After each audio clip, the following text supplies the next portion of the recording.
the university that was smarter than Harvard 500 years ago. You won't believe this! Imagine a university so advanced, so powerful, that students traveled across continents just to study there. Now imagine this place existed in Africa, hundreds of years before many famous Western universities even became influential. Before Harvard University became a global symbol of intelligence. In Timbuktu, knowledge was our greatest treasure. Here, scholars from across the world institution in the city of Timbuktu, a place where knowledge was wealth, a place where books were more valuable than gold. This is the story of the University of Sankore, the African university that was smarter than Harvard 500 years ago. It preserved learning in Timbuktu long before colonial maps reshaped Africa. Timbuktu was one of the richest and most important cities in the world. It connected West Africa to North Africa, the Middle East, and beyond. At the crossroads of trans-Saharan trade routes, ancient black civilizations thrived. Intergenic goals across the desert. Gold, salt, ivory, and most importantly, knowledge flowed through this city.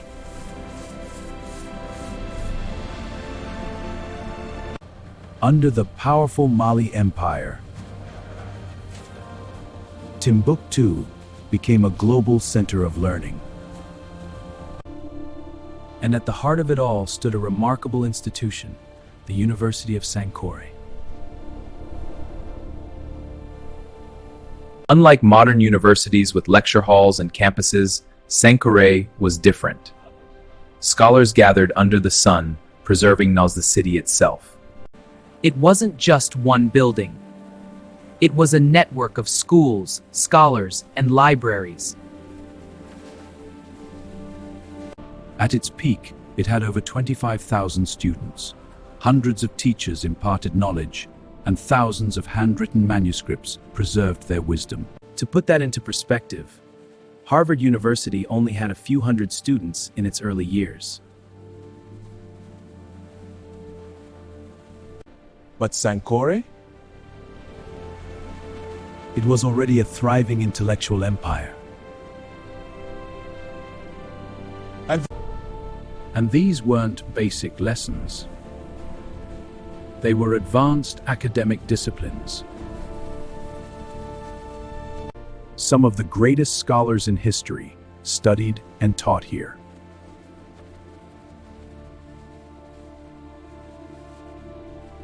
One of them was Ahmad Baba al-Masufi.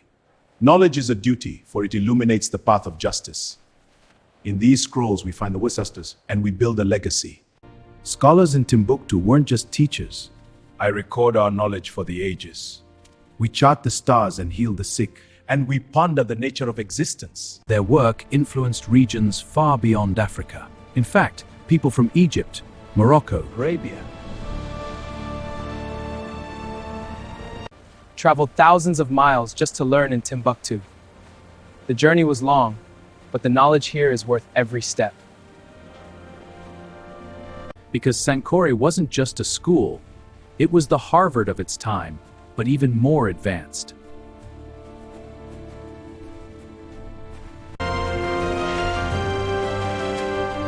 Here's something shocking. In Timbuktu, books were considered more valuable than gold. Let that sink in. While Europe was still struggling through parts of the Middle Ages, Timbuktu had massive libraries filled with knowledge. This is our family's wisdom passed through generations. I will guard it as you have. A priceless tome from the ancients, yours for 10 gold. Outrageous. 8, no more. Done. The manuscripts of Timbuktu covered surgery, with astronomy calculations, mapping the heavens, legal systems, and philosophy debating existence, a testament to a golden age of knowledge.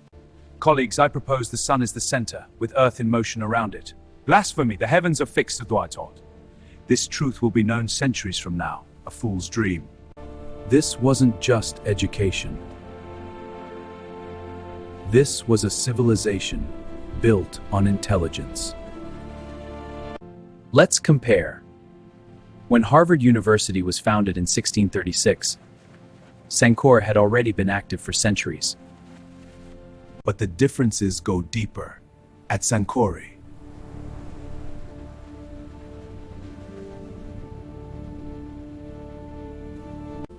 Proceed at your own pace. What do you observe here?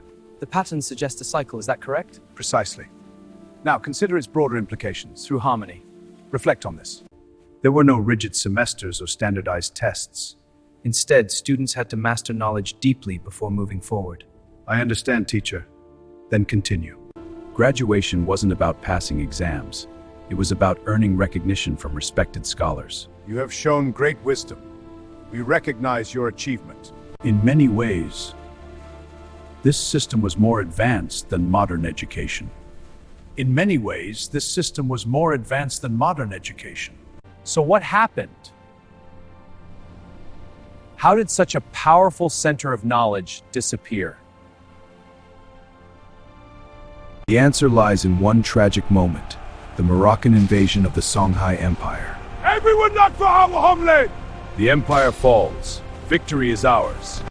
In 1591, forces from Morocco attacked the Songhai Empire, which controlled Timbuktu. The Moroccan cavalry charged with ferocity, clashing against the Songhai defenders at the city walls. The city fell. Scholars were arrested, libraries were destroyed or scattered, and the golden age of learning came to an end. Centuries of knowledge nearly lost forever.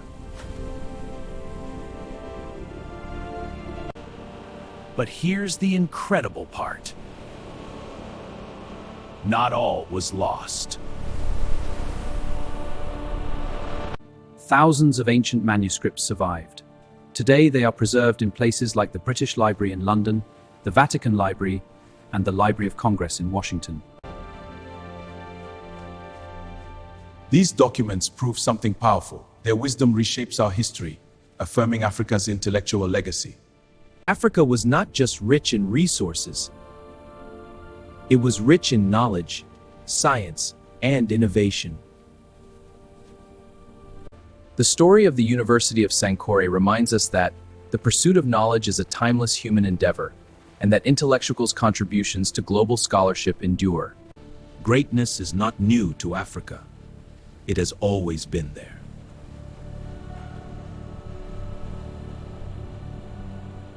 If this story surprised you, then you've just uncovered a piece of history many people never learn.